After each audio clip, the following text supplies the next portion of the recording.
penting dalam perjalanan kita berbangsa. Apa sebabnya?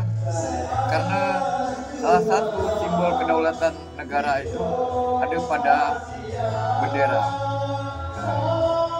Bendera merah putih tentu harus berkibar tepat pada saatnya, karena ini momentum kemerdekaan kita.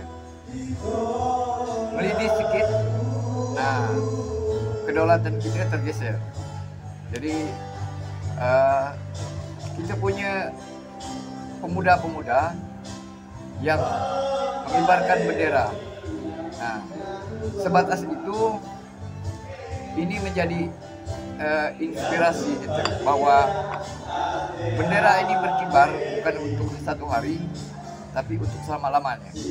Begitu juga dengan generasi, bukan untuk kepentingan hari ini, tetapi juga untuk kepentingan esok, lusa, dan selama hayat masih dikandung badan. Siapa yang membawa bendera ini berkibar? Nah, ini dia orang-orang yang dimaksud tadi. Perenggu, jangan lupa subscribe, jangan hanya krip-krip. Jadi baik, aku selaku pelatih Muhammad Yunus mewakili pelatih yang lain juga menyampaikan bahwasannya kami semua berada di karantina di klub ini kurang lebih 15 hari, dari mulai tanggal 3 sampai tanggal 15. Kami selaku pelatih pembina mendidik anak-anak ini secara fisik dan mental, kedisiplinan baik di lapangan maupun di asrama. Jadi banyak orang nyebut ngapa sekarang biak-biak paskib nih hitam-hitam. Memang hitam karena faktor matahari, cuaca. Nah, panas, hujan tetap latihan karena demi terkibarnya duplikat bendera merah putih. Kami di lapangan terus, kadang berteduh, kadang enggak, kadang-kadang pun ya jarang berteduh. Resi Andila ini yang membawa baki ya? Biasanya orang batuk-batuk, sekarang musim batuk karena cuaca tidak bagus. Kalau keluhan saya mah udah pasti ada kan, tapi karena semangat nak latihan, terus semangat nak demi untuk mengibarkan bendera, sakit yang dirasa tuh kayak lah hilang gitu. Ya, nah apa rasa yang dibawa setelah mengibarkan bendera? Yang pastinya bangga saya.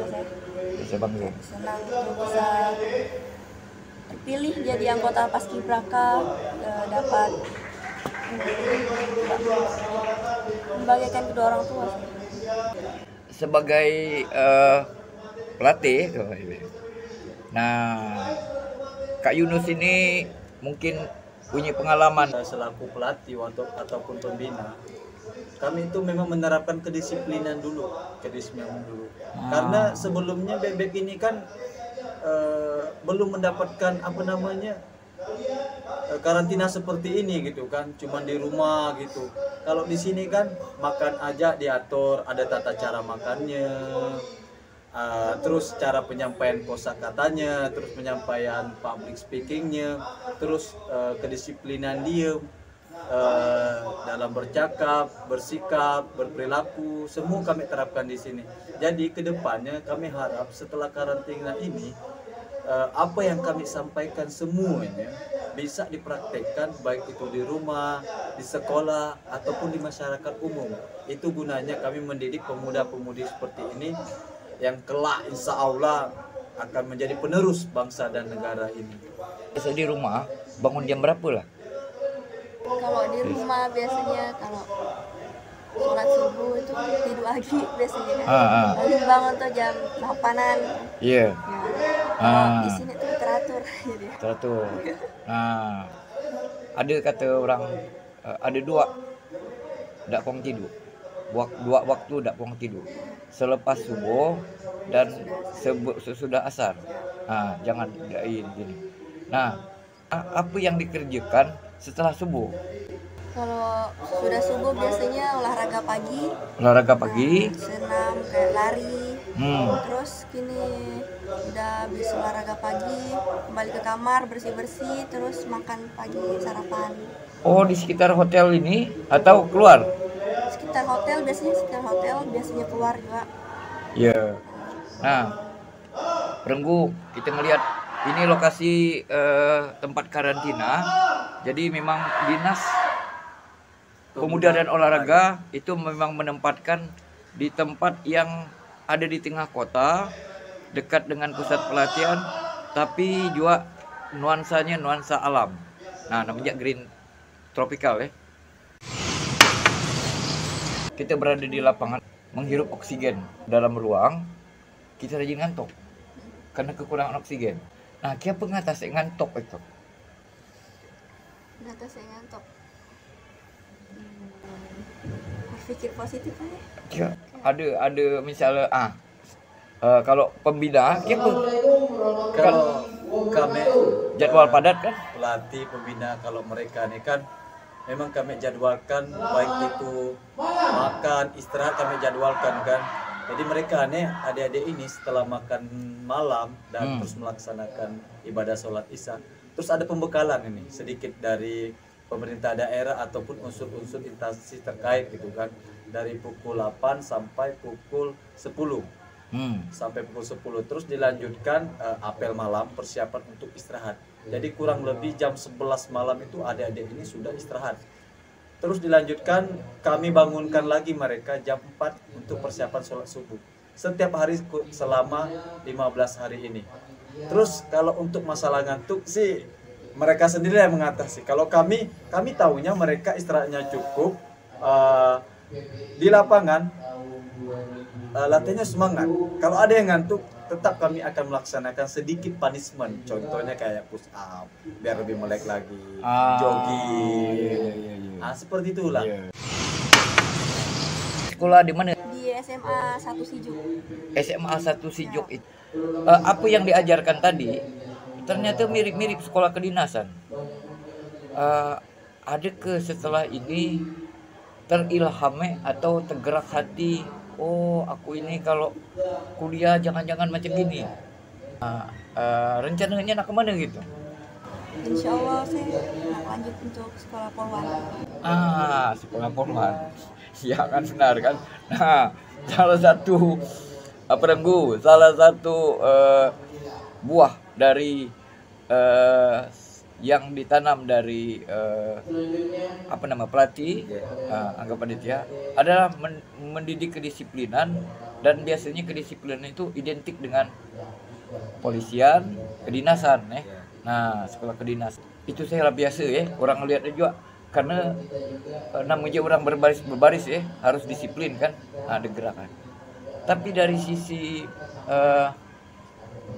bekal agama, intelektualnya, cara berpikir, ada ke semacam konseling kalau di SMA guru BP gitu ya, ada ke tempat untuk konsultasi gitu biasa selama mengikuti karantina.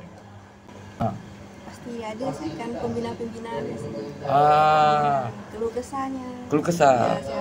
Tapi kalau pembina secara khusus atau dinas dispora ada menyiapkan tempat curhat ke macam psikologi gitu. Kalau kami sih di asrama, terutama di asrama sih, memang pembina-pembinanya dari unsur PPI gitu, dari Purna juga. Jadi sudah tahulah cara untuk menangani anak-anak seperti kayak gini yang masih labil lah ibarat cara pemikiran atau tingkah lakunya. Biasanya mereka yang putri-putri langsung biasa ngelakar sedikit dengan pembina putrinya, yang putra anak lakinya. Jadi ada space waktunya mereka, baik itu pas lagi makan ataupun pas lagi sholat. Sebelum melaksanakan sholat ada sedikit introspeksi lah, ibarat apa sih sharing evaluasi tentang latihan hari ini. Jadi mereka kebanyakan sih ceritanya bukan hanya antar mereka aja, ke pembinanya yang lebih dekat selaku pengasuh di asrama, selaku orang tua angkat lah ibaratnya, yang menjaga mereka di sini, yang membina mereka di sini, biar tata cara diklat ini bisa dipraktekkan nanti. Itulah Perenggu, kita ketemu dengan orang-orang hebat Mungkin tidak hari ini hebatnya, tapi 2-3 tahun lagi kita bertemu. Perubahan apa yang ada selama ngikut belau ini? Yang pasti yang awalnya misalkan kayak di rumah itu udah teratur kayak tidur, main HP terus kan sampai gadang. Kalau di sini tuh kayak diatur semuanya, tidurnya diatur, nggak main handphone sama sekali. Jadi kayak semuanya tuh lah disiplin lah itu ya ditentukan di hari H yang paling mengesankan itu waktu hari H-nya bawa baki di pagi hari itu bangga saya bangga.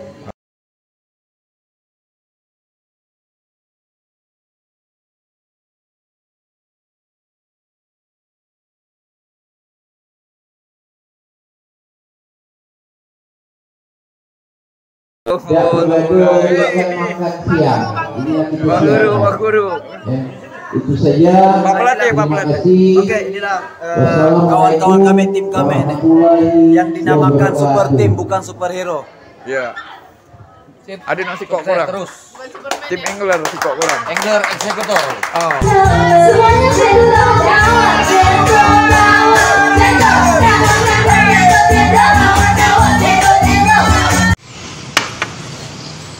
Perenggu jangan lupa subscribe, jangan hanya krip-krip.